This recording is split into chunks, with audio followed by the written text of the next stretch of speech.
Je suis Ariane Bell, professeure de littérature comparée à l'université Jean Moulin Lyon 3, membre senior de l'IUF, et je vais vous parler de mon dernier livre, Soigner et raconter au XVIe siècle, qui a pour sous-titre Écriture de soi et récit de cure, chez Leonardo Fioravanti et Ambroise Paré. Je m'intéresse depuis longtemps au style des médecins, à leur écriture, à la manière qu'ils ont de transmettre leurs connaissances pour leurs lecteurs. Et de ce point de vue, le XVIe siècle est une période tout à fait passionnante, parce que c'est une période de grande innovation, tant sur le plan des idées que sur le plan des formes. Alors en travaillant sur les œuvres de Paré et de Fioravanti, qui sont tous les deux chirurgiens de formation, ils sont contemporains l'un de l'autre, j'ai été très frappée par l'intérêt qu'ils avaient pour le récit de cas et pour la force des histoires qu'ils racontent.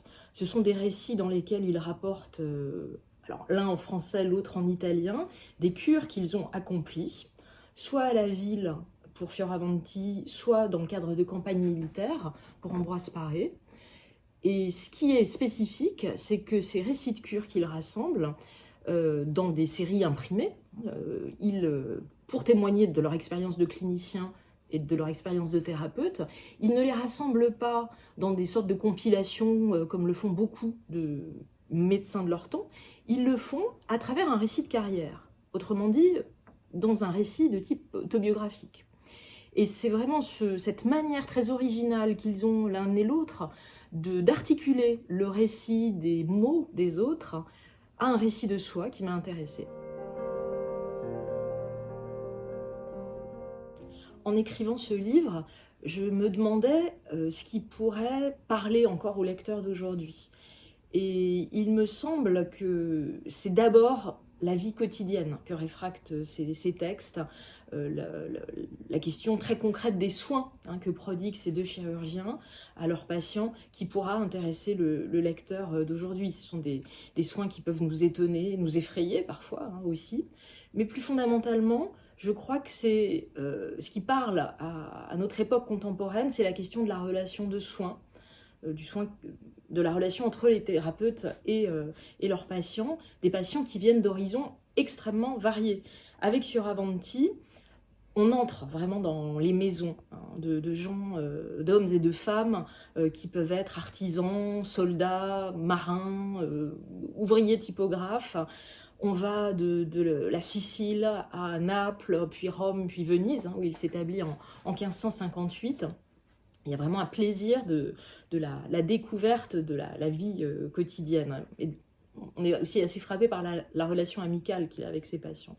Et c'est toute une société finalement passionnée par les questions de santé qui se recompose à partir de ces récits. Avec Ambroise Paré, dans ce très beau texte que sont les Voyages, 1585, c'est la chirurgie de guerre qui est à l'honneur. On est frappé par la solidarité entre le chirurgien et les soldats qu'il soigne, souvent dans des conditions extrêmement rudes. Et Paré se fait le chroniqueur, enfin le chirurgien se fait le chroniqueur des guerres qui déchirent le royaume. Alors, en fait, je m'intéresse à la manière dont ces chirurgiens et écrivains, ici, ont mis en récit leur parcours professionnel. C'est une histoire de réussite, une sorte de success story, qui n'est pas sans embûches. L'histoire de leur passage de l'ombre à la lumière, qui est la reconnaissance par le roi, pour Ambroise Paré, et puis reconnaissance, disons, par la publication imprimée, pour Fioravanti notamment. Et on découvre de cette manière leur inscription progressive dans un milieu social. La cour pour Paré, le milieu des savants et des polygraphes vénitiens pour Fioravanti. Ça, c'est pour l'aspect histoire. Voilà. Ma réflexion, elle se situe vraiment à l'articulation de l'histoire et des études littéraires. Elle relève des études littéraires parce que j'étudie les stratégies d'écriture de ces deux praticiens et les implications de ces stratégies. Ils font tous les deux des récits à la première personne qui empruntent à des modèles assez différents et avec des visées plus ou moins explicites.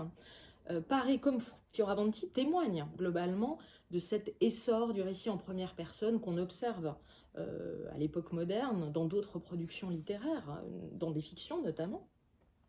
Et par une série de rapprochements que je fais avec d'autres textes, je montre notamment que des fictions narratives, des romans de formation, des nouvelles, qui circulent dans cette société à la même époque, nourrissent leur imaginaire.